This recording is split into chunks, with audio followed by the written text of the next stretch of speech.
Bismillahirrahmanirrahim. Ustaz, saya ingin bertanya soal hadis yang intinya menyebutkan bahwa membunuh cicak atau toke mendapat pahala, baik sekali pukulan, 2 kali sampai 4 kali. Karena jika memang seperti itu terlihat kejam menurut saya. Masya Allah. Bagaimana Ustaz? Teman-teman sekalian, persoalan sebelum masuk ke cicak dia. Ya, sebelum masuk ke cicak. Ada di hadis Muslim nomor hadis 2238 riwayat Sa'ad bin Abi Waqqas, termasuk nanti di Al-Bukhari nomor hadis 3359 riwayatnya Ummu Syuraik. Sebelum masuk ke persoalan cicak, Anda mesti pahami dulu hikmah Allah ketika menciptakan sesuatu makhluk apapun itu terdiri setidaknya dari 3 hal. 3 hal. Yang pertama, ada ujian kemaslahatan. Di makhluk itu dicipta supaya kita mengambil maslahat kebaikannya aja dari situ. Seperti saat Allah menciptakan lebah misalnya. Allah ciptakan lebah, ya. Ketika diciptakan kan buat supaya kita ngambil madunya kan. Madunya ambil. Masya Allah, antum gak pernah persoalkan lebahnya. Diambil manfaatnya dari madunya, dari sengatannya untuk obat dan sebagainya. Di hewan ini, ketika diciptakan oleh Allah Subhanahu wa taala, memang penciptaannya adalah ujian maslahat untuk kita, supaya kita mendapatkan maslahat dari situ. Setiap antum ambil, niat karena Allah, ada pahala di situ. Dan lebah menunaikan tugasnya sesuai dengan izin Allah Subhanahu wa taala dan perintahnya. Kedua, ada sebagian yang diciptakan oleh Allah Subhanahu wa taala sebagai ujian yang menghadirkan madarat di situ, supaya kita mengetahui ada keburukan yang harus kita hindari. Ada keburukan yang harus kita hindari. Misal, nyamuk diciptakan oleh Allah Subhanahu wa taala. Ketika diciptakan oleh Allah, mohon maaf untuk menunjukkan bahwa ada lingkungan yang kotor di situ. Yang tidak bagus. Ada penyakit yang harus dihindari. Makanya ketika dia ditunjukkan oleh Allah, dia muncul fitrahnya, dia memang mesti misal dieksekusi, dibunuh kan? Kenapa dia mesti dibunuh? Karena di lingkungan itu ada yang kotor, plus dia pun membawa kotoran yang mungkin bisa berpindah satu dengan yang lainnya. Di pelayanan kehidupannya, tasbihnya kepada Allah, memang khidmatnya untuk menunjukkan ada tanda yang kotor nih pada diri saya. Ada sesuatu yang buruk di lingkungan Anda. Jadi nyamuk tuh ketika datang, dia membawa sesuatu yang baik untuk kehidupan kita. Cuman dilihat dengan persepsi yang kotor. Ini ada ujian madarat maksud kita. Ya. Ini ada yang kotor, yang gak bagus. Kita bunuh nyamuk di situ, menghilangkan kotoran yang ada di dalamnya. Tapi diciptakan oleh Allah untuk menandakan ada sesuatu yang harus kita hindari untuk kebaikan kita. Makanya ketika Allah menciptakan nyamuk ataupun lalat, ya Masya Allah turun ayat di situ. Quran surah kedua Al-Baqarah ayat 26. Posisi paling kanan, dari tengah sampai dengan ke bawah. Innallaha la yastahi ayyadriba mathalan ma ba'udatan fama fawqaha. Allah itu enggak pernah punya rasa malu. Kalaupun harus membuat perumpamaan dengan menciptakan nyamuk, karena di balik itu pasti ada kebaikan maslahat untuk kita. Jadi, kenapa antum enggak pernah tanyakan? Kenapa enggak tega membunuh nyamuk? Kenapa enggak mengatakan kejam membunuh nyamuk? Jadi kan? Jadi persoalannya bukan bunuh atau tidak bunuh, itu ada ujian bagi kita yang menampilkan madarat di situ yang harus kita kemudian hilangkan. Kalau Allah enggak tampakkan maka bahaya untuk kehidupan kita. Termasuk cicak.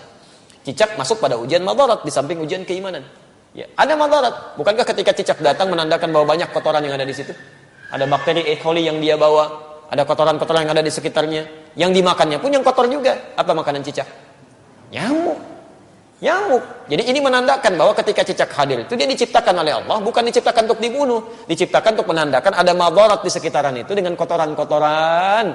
Makanya diciptakan oleh Allah untuk menunjukkan ini ada yang kotor, ada yang gak bagus, termasuk dirinya sendiri. Maka Nabi menyampaikan riwayat Sa'ad bin Abi Waqqas, ya, qala anna Nabiy sallallahu alaihi wasallam, bahwa Nabi sallallahu alaihi wasallam amara qatlal waza', memerintahkan untuk membunuh cicak dan ada pahala di situ.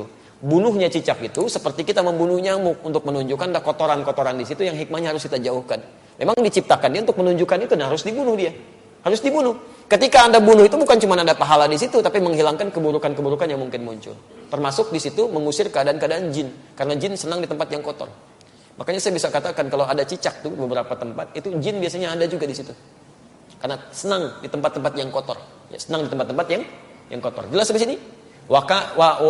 Wasamma bi fuwaisiqa, dan Nabi menyebutnya dengan hewan fasik kecil. Hewan fasik kecil. Selain membawa kotoran, dia pernah juga meniup-niup api yang sedang membakar Nabi Ibrahim supaya semakin menyala.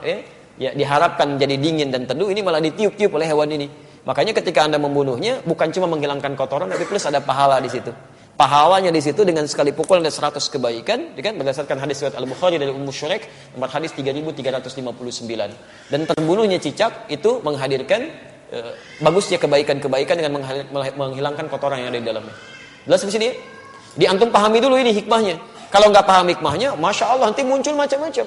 Wah ini kan melanggar hak asasi kehewanan misalnya kan? Masya Allah, ada macam-macam lah. Nyamuk antum nggak bilang gitu. Nyamuk kan sama aja. Kenapa nggak bilang antum nyamuk kejam? Ya, membunuh nyamuk kejam, bunuh lalat kejam dan sebagainya. Kalau di nyamuk ada kotoran, cicak juga ada kotoran. Ya, jadi sama aja sebetulnya. Ini yang kedua gambaran keimanan kita untuk mengikuti petunjuk syariat. Ada yang ketiga, ujian yang sifatnya penunjukan karakter. Penunjukan karakter. Bisa saat Allah menciptakan monyet, gitu kan? Nah, di Quran surah kedua ayat 65. Ya, lihat kalimatnya. Monyet diciptakan untuk menunjukkan karakter yang muncul pada masyarakat Yahudi. Ya, lihat. Wa qulna kunu qiradatan khasiin.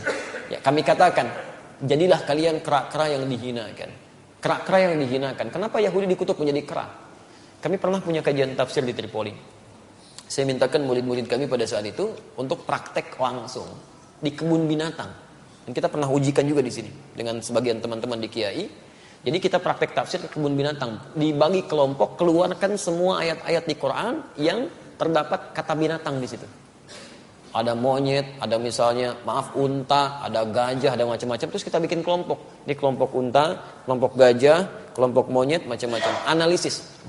Apa keistimewaan dan keunikan hewan-hewan ini? Dan presentasikan. Saya langsung saja, begitu ada kelompok monyet presentasi, dia sampaikan. Ustaz, ketika kami lemparkan kera itu dengan satu makanan, dia tangkap dengan tangan kanannya begini. Kemudian kami lempar lagi, dia tangkap dengan kirinya begini. Lempar lagi, tangkap dengan kakinya dia begini. Lempar lagi kaki yang satunya lagi. Begitu ada kawanan lain masuk ke situ, dia akan usir, nggak boleh. Tapi kalau dia sudah nggak suka dengan makanan dia akan datang ke tempat yang lain, dia obrak-abrik tempat itu tuh. Mirip kejadian dengan yang sekarang itu. Ya, dia ambil ini, ambil itu, monopoli ini, monopoli itu, bikin orang lain bangkrut macam-macam dan sebagainya. Begitu sudah nggak suka masuk ke satu tempat, yang di situ suruh keluar semua. Sama kan, menunjukkan karakter. Ya, menunjukkan satu karakter. Makanya ketika antum keluarkan di Quran itu nggak mungkin, nggak ada yang kosong dari faidah. Pasti ada kebaikan-kebaikan yang mungkin bisa kita dapatkan. Ya, sama semua yang di laut, yang di atas itu semua bertasbih pada Allah Subhanahu Wa Taala. Hewan yang di darat, hewan yang di laut, ikan. Sebutkan jenis-jenis ikan, ya kan? Masya Allah, ikannya banyak tuh. Antum bisa sebutkan sekali. Kenapa antum senyum? Ini macam-macam ya. Itu aneh-aneh aja. Jangan ingat yang nggak betul lah ya. Kasihan anak itu. Namanya Ahsan. Orang Semarang itu punya masalah dia ya, punya masalah di lisannya. Jangan dicela, kasihan. Ya, punya masalah di lisannya, kita harus doakan pada Allah Subhanahu Wa Taala.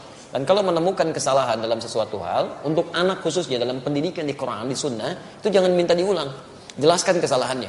Man ra'a minkum munkaran falyughayyir bi yadihi aw bi lisanihi. Jadi kalau anak salah misalnya, coba sebutkan jenis-jenis nama ikan, ikan paus. Bukan ya, itu bukan paus. Kalau kamu sebutkan paus, itu tuh paus tuh paus, kan? Ikan tuh harusnya paus. Paus, seketika sampaikan, bukan paus ya, paus. Maka dia mulai berkata, oh iya, paus. Langsung benarkan. Ya jangan minta diulang. Ulangi.